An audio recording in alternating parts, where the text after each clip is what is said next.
Hello दोस्तों, केम course के इस यूट्यूब चैनल में आपका स्वागत है। और आज के इस वीडियो लेक्चर में हम पढ़ने वाले हैं van der Waal real gas equation. Van der Waal real gas equation पढ़ने से पहले दो सवाल यहाँ पे आते हैं कि आखिर क्या जरूरत थी कि हमें एक नई इक्वेशन डिराइव करनी पड़ी। जो हमें आइडियल गेस इक्वेशन दी हुई थी उसके होते हुए भी हमें एक नई गेस इक्वेशन की आखिर में क्यों आवश्यकता पड़ी। एक सवाल ये आता है और एक सवाल ये आता है कि जो वंडरवाल गैस इक्वेशन रहती है उसमें जो हमने करेक्शन की है प्रेशर और वॉल्यूम के साथ में, जो कि हमने आइडियल गैस इक्वेशन से करेक्शन किए हैं, कि आइडियल गैस इक्वेशन में हमने प्रेशर टर्म और वॉल्यूम टर्म के साथ में कोई करेक्शन किए और उन करेक्शन करने के बाद में हमें जो नई इक्वेशन मिली है जो वंडरवाल गैस इक्वेशन।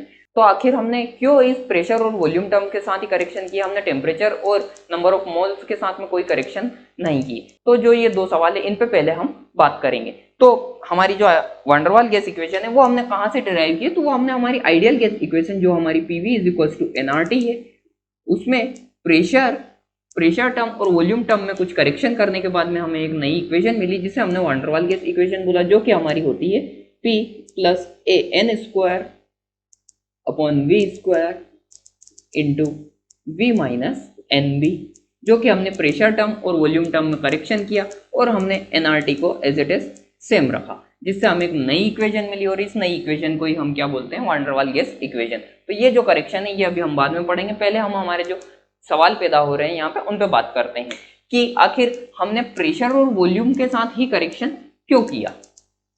और एक सवाल हमारा ये था कि हमें एक नई इक्वेशन की जरूरत क्यों पड़ी। तो पहले इस सवाल पे हम बात करते हैं कि हमें एक नई इक्वेशन की जरूरत क्यों पड़ी। तो जब हमें PV is equal to NRT दी गई थी, आइडियल गैस इक्वेशन दी गई थी, तब हमें जो उनके पोस्टुलेट्स थे, काइनेटिक थ्योरी के जो पोस्टुलेट्स थे, वहां पे क्या कहा गया था कि जो गैसेस के जो मॉलिक्यूल्स होते हैं उनके बीच में कोई भी फोर्स ऑफ अट्रैक्शन काम नहीं करता है। एक बात हमें ये बोली गई थी। दूसरी बात हमें ये बोली गई थी कि जो गैसेस के जो मॉलिक्यूल्स रहते हैं वो बहुत ही पॉइंट मास होते हैं और उन गैसेस के जो मॉलिक्यूल्स रहते हैं उनका जो वॉल्यूम रहता है वो गैस के टोटल वॉल्यूम के कंपेयर में नेग्लिजिबल रहता है। यानी कि जो हमारी आइडियल गैस इक्वेशन के हिसाब से या काइनेटिक थ्योरी के हिसाब से जो गैस के मॉलिक्यूल्स रहते हैं, आइडियल गैस के मॉलिक्यूल्स, वो बहुत छोटे होते हैं, यानी कि वो बहुत पॉइंट मास होते हैं। अब मॉलिक्यूल्स पॉइंट मास होने की वजह से उनके बीच में कोई भी फोर्स ऑफ अट्रैक्शन काम नहीं करता है। अब फोर्स ऑफ अट्रैक्शन काम नहीं करता है वहां पे। और दूसरी बात क्या बोली गई थी, दूसरी बात ये बोली गई थी कि जो ये मॉलिक्यूल्स रहते हैं ये बहुत ही पॉइंट मास होते हैं, जिसकी वजह से इनका जो वॉल्यूम रहता है, वॉल्यूम ऑफ मॉलिक्यूल, यानी कि मॉलिक्यूल का जो वॉल्यूम रहता है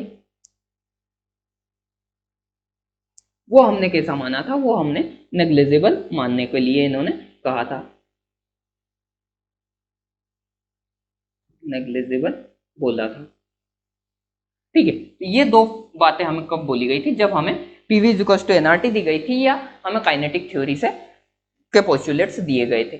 लेकिन जब हम देखते हैं कि जब रियल गैस में जब आते हैं तो रियल गैस के केस में क्या होता है कि जो गैसेस के जो मॉलिक्यूल्स रहते हैं, जब हम रियल गैस की बात करते हैं तो जो गैसेस के मॉलिक्यूल्स रहते हैं वो मॉलिक्यूल्स काफी बड़े होते हैं कंपेयर टू हमारी आइडियल गैस। आइडियल गैस के कंपेयर में मॉलिक्यूल्स का साइज बड़ा होने की वजह से इनके बीच में एक फोर्स ऑफ अट्रैक्शन काम करता है, यानी कि यहाँ पे कोई फोर्स ऑफ अट्रैक्शन काम नहीं कर रहा था। इसकी वजह से हमें PV is equal to NRT में वैल्यू सही मिल रही थी, किसके लिए, आइडियल गैस के लिए। लेकिन इसी इक्वेशन को जब हम रियल गैस पे अप्लाई करते थे तो हमें कुछ डेविएशन मिलते थे, कुछ एक्यूरेसी नहीं मिल पा रही थी। और वो एक्यूरेसी नहीं मिलने का रीजन यही था कि वहां पे जो बातें की गई थी वो बहुत ही पॉइंट मास के मॉलिक्यूल्स के लिए की गई थी। लेकिन जो हमारी रियल गैस होती है उनका मास पॉइंट मास नहीं होता है और उनके बीच में फोर्स ऑफ अट्रैक्शन लगता है। इसकी वजह से जो हमें रीडिंग्स मिल रही थी उनमें हमें डेविएशन आ रहा था, हमें एक्यूरेसी नहीं आ रही थी, क्योंकि यहाँ पे फोर्स ऑफ अट्रैक्शन काम कर रहा था। दूसरी चीज कि जो इनका जो वॉल्यूम था, मॉलिक्यूल्स का वॉल्यूम,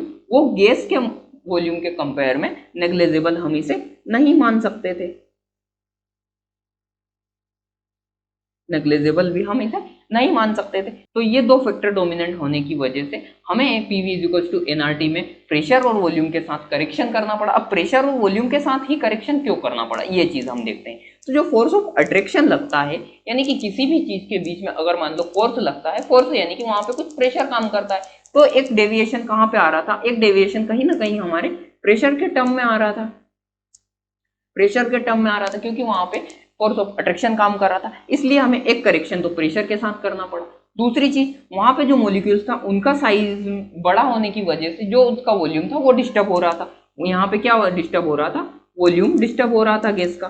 वॉल्यूम डिस्टर्ब होने की वजह से हमें एक करेक्शन किस में करना पड़ा, एक करेक्शन हमें यहाँ पे वॉल्यूम के साथ करना पड़ा। यहाँ पे टेम्परेचर के साथ कोई डिस्टर्ब नहीं हो रहा था, यहाँ पे नंबर ऑफ मोल के साथ कोई डिस्टर्ब नहीं हो रहा था, इसलिए हमने टेम्परेचर और नंबर ऑफ मोल के साथ में कोई भी करेक्शन नहीं किया। तो ये चीज आपने समझी कि हमने क्या जरूरत थी कि हमें पीवी इक्वल टू एनआरटी के बाद में एक नई गैस इक्वेशन डिराइव करनी पड़ी। तो हमें ये आवश्यकता थी कि जो हमने बात की थी पीवी इक्वल टू एनआरटी देते समय हमें जो साइंटिस्टों ने जो बात कही थी वो हमें आइडियल गैस के लिए बात कही थी जिनके मॉलिक्यूल्स बहुत छोटे थे और जिनमें कोई भी फोर्स ऑफ अट्रैक्शन काम नहीं करता था।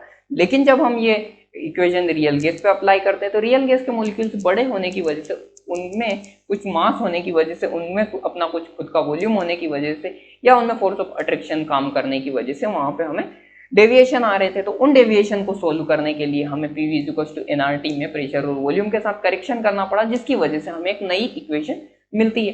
तो ये जो प्रेशर और वॉल्यूम के साथ करेक्शन है इसको हम पहले देखते हैं। इससे पहले अगर हम एक बात करते हैं तो पीवी इक्वल टू एनआरटी जो हमारी इक्वेशन होती है इसमें जो हम प्रेशर लिखते हैं, प्रेशर जो रखते हैं वो प्रेशर हम कौन सा प्रेशर रखते हैं, तो वो प्रेशर हम रखते हैं प्रेशर ऑफ गैस, यानी गैस का जितना भी प्रेशर है वो उस प्रेशर की हम बात करते हैं। अगर हम वॉल्यूम की बात करते हैं तो वॉल्यूम हम कौन सा कंसीडर यहाँ पे करते हैं, तो हम वो वॉल्यूम कंसीडर करते हैं जो कि हमें फ्री स्पेस हो, यानी कि अवेलेबल फ्री स्पेस हो, यानी कि ऐसी फ्री स्पेस जिसमें मॉलिक्यूल्स हमारे मोशन कर सकते हैं, फ्रीली मोशन कर सकते हैं, उसे वो वाला वॉल्यूम हम यहाँ पे कंसीडर करते हैं। तो वही वॉल्यूम हम वैन डर वाल गैस इक्वेशन में भी कंसीडर करने वाले हैं, यानी कि जो प्रेशर रखेंगे वो पी गैस प्लस वॉल्यूम जो रखेंगे वो volume of gas is equal to हमारी होती है एनआरटी। और यही सॉरी प्लस नहीं आएगा यहाँ पे, PV is equal to NRT into आएगा यहाँ पे, ठीक है। तो अब बात करते हैं हम प्रेशर और वॉल्यूम करेक्शन की। जो करेक्शन करने के बाद में हमें जो नई इक्वेशन मिली है उसकी के वैन डर वाल गैस इक्वेशन हमें आखिर में ये प्रेशर और वॉल्यूम के साथ में हमने करेक्शन किस तरह से किया।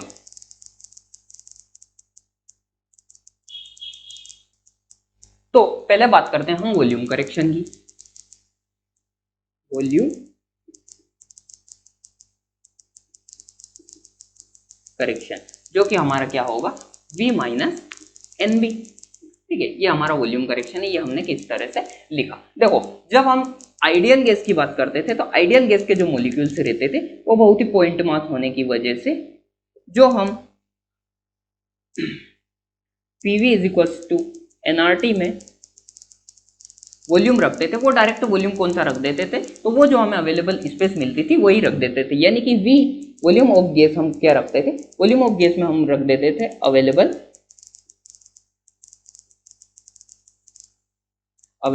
स्पेस, यानी कि इस कंडीशन में हमने आइडियल गैस के केस में हम क्या रखेंगे, अवेलेबल स्पेस हमारी क्या रहेगी, volume of container, volume of container. क्योंकि ये जो गैस के मॉलिक्यूल्स रहते हैं ये फ्रीली मोशन कर सकते हैं कितने वॉल्यूम में, जितना भी इसको वॉल्यूम दिया गया है, जितना भी इस कंटेनर का वॉल्यूम है। तो उस कंडीशन में तो हमारे पास में कोई भी दिक्कत नहीं आती थी। लेकिन जब हम रियल गैस की बात करते हैं तो रियल गैस के मॉलिक्यूल्स क्या रहते हैं, मॉलिक्यूल्स बड़े होने की वजह से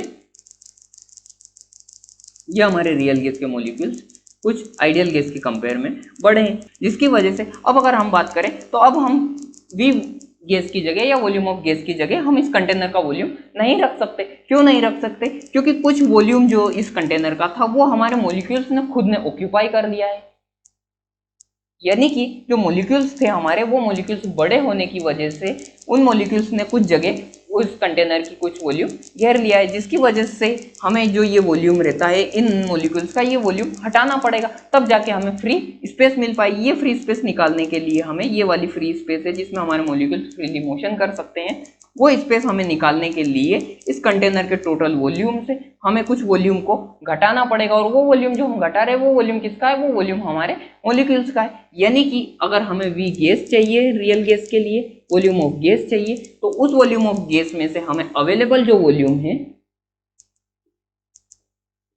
अवेलेबल वॉल्यूम, उस वॉल्यूम में से हमें वॉल्यूम ऑफ मॉलिक्यूल्स घटाना पड़ेगा, वॉल्यूम ऑफ मॉलिक्यूल्स को तब तक एक्सक्लूड करना पड़ेगा या हटाना पड़ेगा। तो अगर हम बात करें V गैस की तो हमारा अवेलेबल वॉल्यूम क्या है, अवेलेबल वॉल्यूम मान लो हमारा V है, अवेलेबल वॉल्यूम यानी कि जितना वॉल्यूम हमें दिया हुआ है, जो कि हम आइडियल गैस में directly as it is V रख देते थे। ठीक है, अब इसमें हमें एक्सक्लूड वॉल्यूम के कुछ करना पड़ेगा, यानी कि एक्सक्लूड वॉल्यूम। तो ये जो एक्सक्लूड वॉल्यूम होता है, ये एक्सक्लूड वॉल्यूम कौन सा वॉल्यूम है? तो ये एक्सक्लूड वॉल्यूम हमारा है वॉल्यूम ऑफ मॉलिक्यूल। जो हमारे मॉलिक्यूल्स ने जो वॉल्यूम घेर रखा है उसे हम क्या बोलते हैं? Exclude volume. तो इस वॉल्यूम को हमें घटाना पड़ेगा। मान लो मेरे पास में एक मॉलिक्यूल्स का वॉल्यूम हमारे है बी है, मान लो एक मॉलिक्यूल्स ने हमारे बी जगह घेर रखी है, बी वॉल्यूम ऑक्यूपाई कर रखा है, तो इस बी को हम इसमें से एक्सक्लूड कर देंगे। ठीक है, तो ये हमारा हो गया ये, तो ये जो हमारा वॉल्यूम हो गया ये हमारा एक मॉलिक्यूल्स के लिए होगा। अगर मान लो मेरे पास में n मॉलिक्यूल्स है तो n मॉलिक्यूल्स का एक्सक्लूड वॉल्यूम क्या हो जाएगा? nb हो जाएगा। ठीक है, तो अब जो हमारा गैस का वॉल्यूम रहेगा वो क्या हो जाएगा? v is equal to v minus nb। ठीक है, ये हमने इसमें से सबस्ट्रेट क्यों किया, हटाया क्यों, एक्सक्लूड क्यों किया, ये आप समझ सकते हो कि हमने एक्सक्लूड क्यों किया, क्योंकि जो अवेलेबल स्पेस थी उसमें से हमारी कुछ स्पेस हमारे मॉलिक्यूल्स ने ऑक्यूपाई कर रही थी, जिसकी वजह से हमें फ्रीली स्पेस नहीं मिल पा रही थी। देखो, जितनी भी टोटल अवेलेबल स्पेस रहती है उसमें से हम गैस में कौन सी स्पेस रखते हैं? तो गैस में हम वो स्पेस रखते हैं या गैस में वो वॉल्यूम हम रखते हैं जो जिसमें कि हमारे जो मॉलिक्यूल्स रहते हैं वो फ्रीली मोशन कर सकते हैं। तो यहाँ पे हमारे मॉलिक्यूल्स कितनी जगह में फ्रीली मोशन कर सकते हैं? तो वो हमारे जो अवेलेबल स्पेस है उसमें से हमारे मॉलिक्यूल्स ने जितना वॉल्यूम लिया है उसको अगर हम घटा दें तो जो जगह बचती है उसमें हमारे मॉलिक्यूल्स फ्रीली मोशन कर सकते हैं, और वही गैस का वॉल्यूम होता है। गैस का वॉल्यूम क्या होता है? वो वॉल्यूम जिसमें हमारे मॉलिक्यूल्स फ्रीली मोशन कर सकते हैं। ठीक है, तो अब जो हमें गैस का वॉल्यूम मिल रहा है वो वॉल्यूम कौन सा है? जिसमें हमारे गैस के मॉलिक्यूल्स फ्रीली मोशन कर सकते हैं। तो अब जो हम वॉल्यूम में करेक्टेड वॉल्यूम जो रखेंगे वो वॉल्यूम कौन सा रखेंगे? हम वी गैस की जगह रखेंगे वी माइनस एनबी, जो कि हम यहाँ पे वॉल्यूम करेक्शन के बाद हमें वॉल्यूम मिला है वो। अब अगर हम बात करते हैं प्रेशर करेक्शन की, तो प्रेशर करेक्शन हमारा क्या होता है वो देखते हैं। तो बात करते हैं प्रेशर करेक्शन की।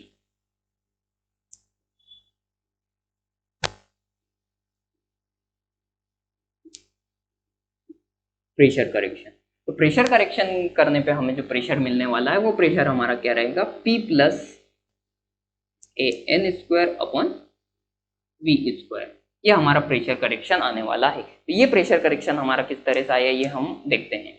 तो वही बात करते हैं पहले कि जो हमारा आइडियल गैस होती है उसमें मॉलिक्यूल जो रहते हैं उनके बीच में कोई भी फोर्स ऑफ अट्रैक्शन नहीं पाया जाता, यानी कि फोर्स ऑफ अट्रैक्शन वहां पे कोई भी काम नहीं करता क्योंकि मॉलिक्यूल्स बहुत छोटे हैं। जबकि अगर हम बात करें रियल गैस की, तो रियल गैस के जो मॉलिक्यूल्स रहते हैं उनके बीच में हमारा फोर्स ऑफ अट्रैक्शन प्रेजेंट होता है, यानी कि फोर्स ऑफ अट्रैक्शन वहां पे काम करेगा, और फोर्स ऑफ अट्रैक्शन आने की वजह से जो गैस के मॉलिक्यूल्स रहेंगे उसमें एक इंटरनल प्रेशर जनरेट हो जाएगा, पी इंटरनल एक प्रेशर आ जाएगा। एक मिनट, जब हम इक्वेशन में प्रेशर रखते हैं तो प्रेशर कौन सी रखते हैं? प्रेशर जब हम रखते हैं तो वो हम रखते हैं प्रेशर ऑफ गैस। अब प्रेशर ऑफ गैस क्या क्या हो सकती है? प्रेशर ऑफ गैस दो तरह की प्रेशर हो सकती है गैस के बीच में, या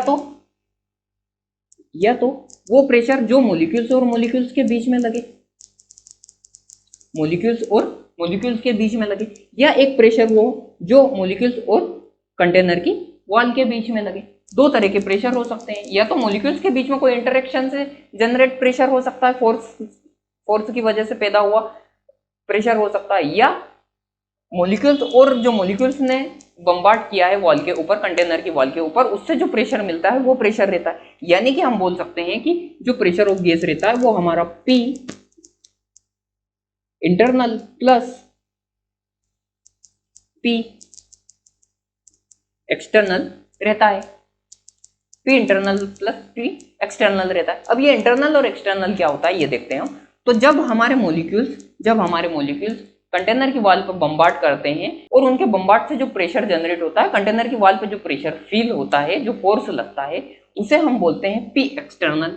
P एक्सटर्नल हमारा क्या हो गया? P एक्सटर्नल वो प्रेशर हो गया हमारा जो कि हमें बाहर की तरफ लगता है, जो कि हमारे कंटेनर पर बम्बार्ड की वजह, कंटेनर की वॉल पर बम्बार्ड की वजह से लगता है। और ये बम्बार्ड किसकी वजह से हो रहा है? ये बम्बार्ड हमारे मॉलिक्यूल्स में रैंडम मोशन की वजह से आ रहा है।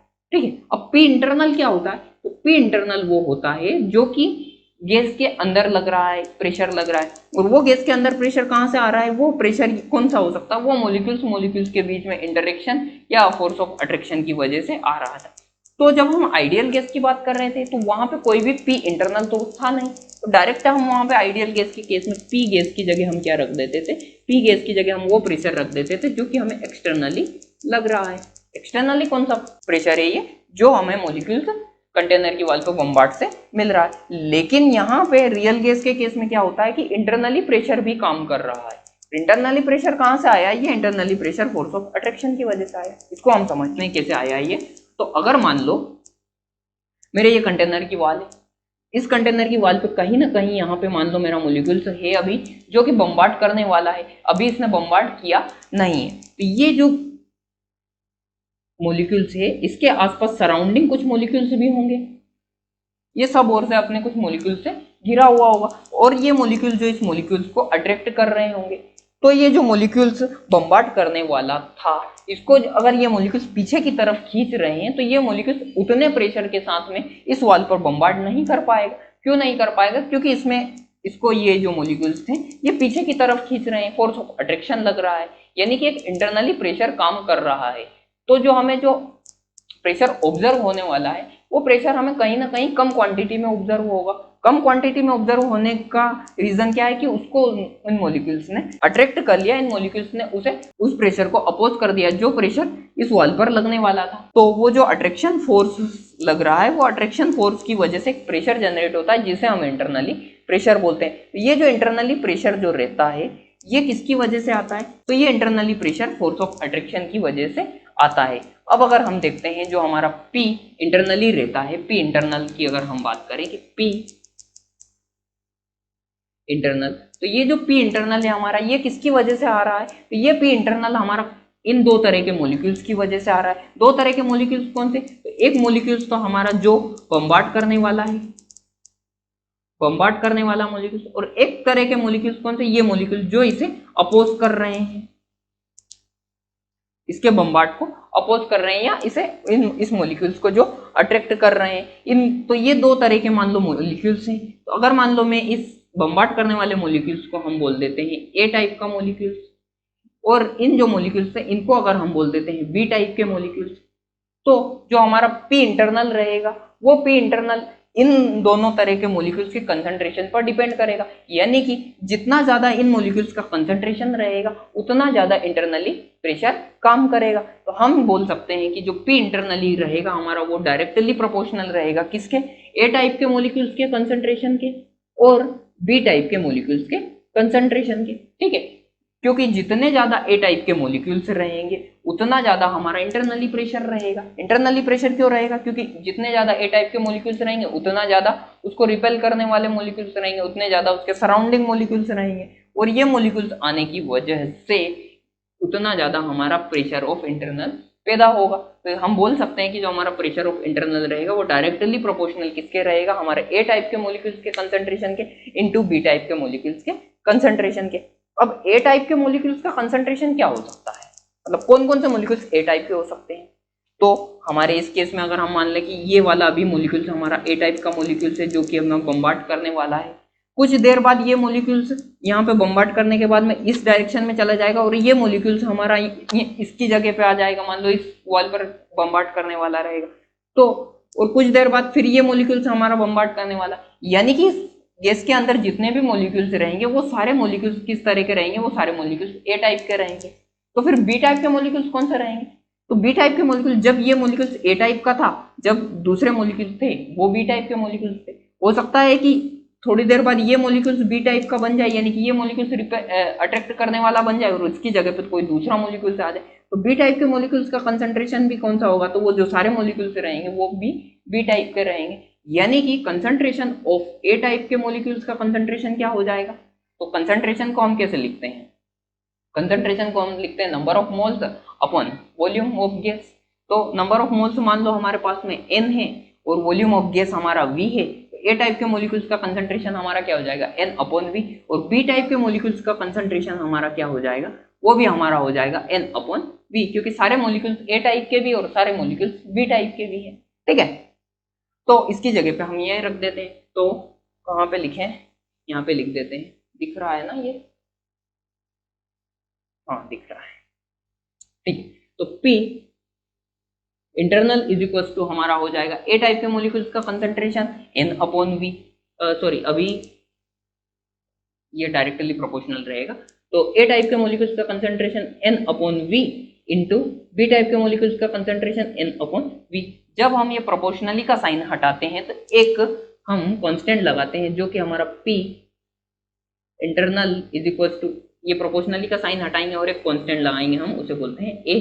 तो A इज इक्वल टू हो जाएगा हमारा N square upon V square, यानी कि अब P इंटरनल की जगह हम क्या लिखने वाले हैं, P इंटरनल की जगह हम लिखने वाले हैं AN square upon V square, ठीक है। तो अब हम यहाँ पे P जो हमारा इंटरनल था उसकी जगह पे इसको थोड़ा सा रफ कर देते हैं यहाँ पे। तो अब हम यहाँ पे P गैस की जगह क्या लिखेंगे, P gas is equal to हम लिखेंगे P एक्सटर्नल तो वही रहेगा प्लस P इंटरनल की जगह हम क्या लिख देंगे A N square upon V square. तो ये होता है हमारा प्रेशर करेक्शन, और ये प्रेशर करेक्शन हमारा कैसे आया है वो आपने समझा अभी यहाँ पे, ठीक है। तो अब हम इन दोनों प्रेशर करेक्शन और वॉल्यूम करेक्शन को हम जब हमारी PV is equal to NRT में रखेंगे तो हमें इक्वेशन मिलेगी, वो हम देखते हैं। उसको थोड़ा सा रफ कर देते हैं यहाँ से।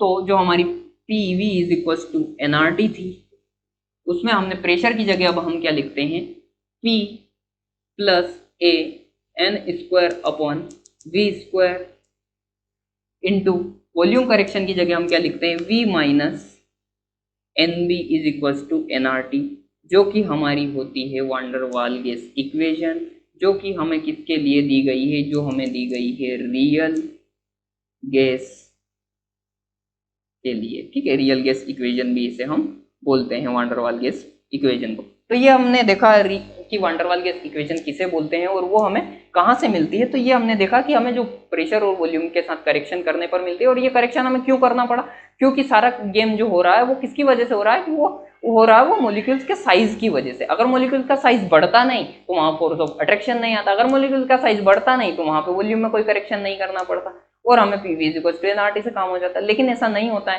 क्योंकि रियल गैस की जब हम बात करते हैं तो रियल गैस के मोलिक्यूल्स बड़े हो जाते हैं, जिसकी वजह से वहां पर फोर्स ऑफ अट्रैक्शन भी काम करेगा और वॉल्यूम जो मोलिक्यूल्स का वॉल्यूम रहेगा उसे भी हम नेग्लिजिबल नहीं मान सकते। तो जिसकी वजह से हमें दो करेक्शन करने पड़े और उन करेक्शन के बाद में हमें रियल गैस इक्वेशन मिल जाती है। तो आज के इस वीडियो लेक्चर में हम यहीं तक पढ़ेंगे, तो मिलते हैं नेक्स्ट लेक्चर में। तब तक के लिए बाय बाय, थैंक यू।